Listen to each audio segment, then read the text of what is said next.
Allah made me not good at some things. I have a limit. I'm not good at accounting. I'm not good at remembering conversations. My mother is. My wife is very good at remembering conversations. Do you remember what you said yesterday? If I'm being honest, I don't even remember what I said 1 minute ago, if I'm being completely honest. Do you remember that game in 1992, the World Cup final? Yeah, that was awesome. But do you remember what you said yesterday? Nope, I got nothing. There are some people that can remember some things, not remember other things. I'm good at creativity, not good at management. This is the thing. There are some people very good at organizing, but not very good at patience. Right? Happens. Usually organized people, very impatient people. It's the thing. All right? Because they see any chaos around them, they're like, you know. So here's the thing. Yes, I have free will, I have choice, but I have intellectual limits. I have capability limits. I have physical limits. There's a limit to my height. There's a limit to my strength. There's a limit to my physical ability. There's a limit to my economic mobility. Right? There's a physical bodily limit. And that limit is a jibillah. You know, there's a saying in Old English, you can't grow out of your skin. You know what that means? You're made a certain way, and you need to know what you're capable of, and you also need to know your limits. Right? If you're not designed to swim, Allah created you like a rock, and so you just bloop, you know. I had a friend who he could drown in 1 foot. It's a miracle from Allah that he could do that. We went to this place, he went on the slide. It was a kid slide. It was one slide. You could stand up on it, your knees won't even be wet. And he's like, blah, blah, blah. Like, what? Allah didn't make you for that, right?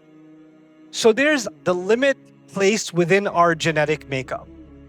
There's siblings, some siblings super genius, super creative, super academic, and the other one's super athlete, but don't ask him to study. Allah made 2 different jibillah for, you know, you understand? So there is this body that Allah gave us and this mind, these genetics that Allah gave us that are all different for all of us. The path that Allah chose, that He says He guided you to a path. The path He made was unique to you. And the path He made for me was unique to me. Based on my jibillah, physically, and outside of my jibillah, my environment. This is what psychology tells us. Human personality is made up of 2 things. It's made up of your genetics and just made up of your environment. That's what modern psychology basically tells you, right? And Quran is also talking about how within that environment, like the hadith says, everybody was born on fitrah, parents make them Jews, Christians, and that's environment, isn't it? Right? So your environment and your genetics, within that, Allah gave you a path. Now, a farmer who lives with his kids out on top of a mountain somewhere, and he has to choose the right path. His right path is a different one. And the manager of a multi-million-dollar organization, he's a VP or something like that, his jibillah and his path is a different one. The choices he has to make or she has to make are different ones, you understand? And so each one of them was given the right directive to come back to Allah to do the right thing, and it was put inside of them.